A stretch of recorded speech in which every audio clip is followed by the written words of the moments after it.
जय शनिदेव। शनिदेव को ग्रहों का राजा कहा जाता है। भगवान भोलेनाथ ने इन्हें न्याय के देवता की उपाधि दी है। शनिदेव को बहुत जल्दी क्रोध आता है। इसी क्रोध की वजह से पिता सूर्य से इनकी नाराजगी बनी रहती है।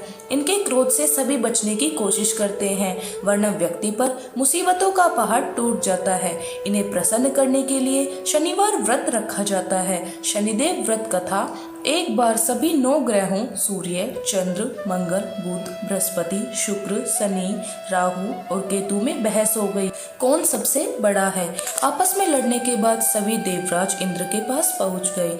इंद्र असमंजस की स्थिति में निर्णय नहीं दे पाए, परंतु उन्होंने सभी ग्रहों को सुझाव दिया कि पृथ्वी पर राजा विक्रमादित्य है, वही इनका फैसला कर सकते हैं, क्योंकि वह बहुत ही न्यायप्रिय राजा हैं। सभी पृथ्वी पर राजा विक्रमादित्य के पास गए, अपने आने का कारण बताया। राजा उनकी समस्या को सुनकर बहुत परेशान हो गए। उनका चिंतित होना भी लाजमी था, क्योंकि जिसको भी किसी से छोटा बताया वही गुस्सा कर जाएगा। राजा के काफी सोच विचार करने के बाद एक उपाय सूझा। उन्होंने स्वर्ण, रजत, कांस्य, पीतल, सीसा, रांगा, जस्ता, अभ्रक और लोहों से 9 सिंहासन का निर्माण करवाया। उन्हें उपयुक्त क्रम में रख दिया। सबसे निवेदन किया कि क्रमानुसार सिंहासन पर आसन ग्रहण करे। शर्त रखी गई कि जो सबसे अंतिम में सिंहासन पर आसन ग्रहण करेगा वही सबसे छोटा माना जाएगा, जिसकी वजह से शनिदेव सबसे बाद में आसन प्राप्त कर सके और सबसे छोटे कहलाए।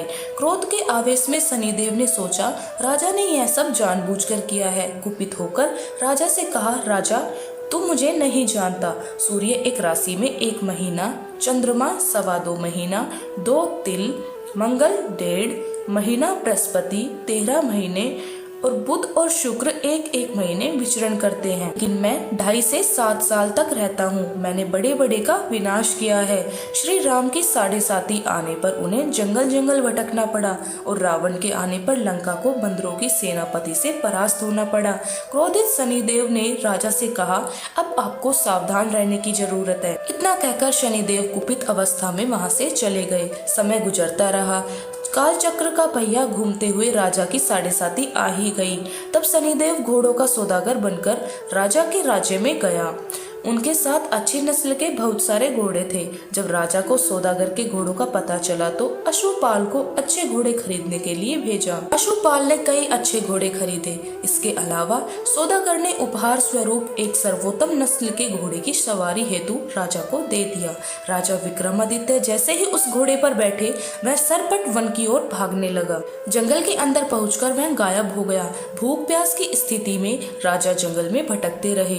अचानक उन्हें एक ग्वाला दिखाई दिया, जिससे राजा की प्यास बुझाई। राजा ने प्रसन्नता में उसे अपनी अंगूठी देकर नगर की तरफ चले गए। वहाँ एक सेठ की दुकान पर पहुंचकर उन्होंने जल पिया और अपना नाम वीका बताया। भाग्यवश उस दिन सेठ की खूब आमदनी हुई। सेठ खुश होकर उन्हें अपने साथ घर ले गया। सेठ के घर में खूंटी पर एक टंगा था, हार टंगा था, जिसको खूंटी निगल रही थी। कुछ ही देर बाद पूरी तरह से वह हार गायब हो गया। सेठ वापस आया तो हार गायब था। उसे लगा कि वीका ने ही उसे चुराया है। सेठ ने वीका को कोतवाल से पकड़वा दिया और दंड स्वरूप राजा उसे चोर समझकर हाथ पैर कटवा दिए। अपंग अवस्था में उसे नगर के बाहर फेंक दिया गया। तभी वहां से एक तेली निकला, जिसको वीका पर दया आ गई। उसने वीका को अपनी गाड़ी में बैठा लिया।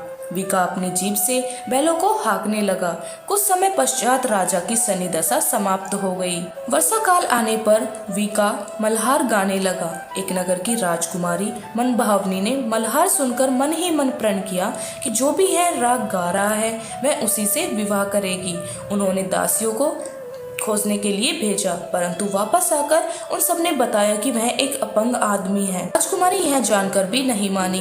अगले ही दिन वह अनशन पर बैठ गई। जब लाख समझाने पर राजकुमारी नहीं मानी, तब राजा ने उस तेली को बुलवा भेजा और वीका से विवाह की तैयारी करने के लिए कहा। वीका से राजकुमारी का विवाह हो गया। एक दिन वीका के स्वप्न में शनिदेव ने आकर कहा कि देख राजन, तुमने मुझे छोटा बताकर कितना दुख झेला है।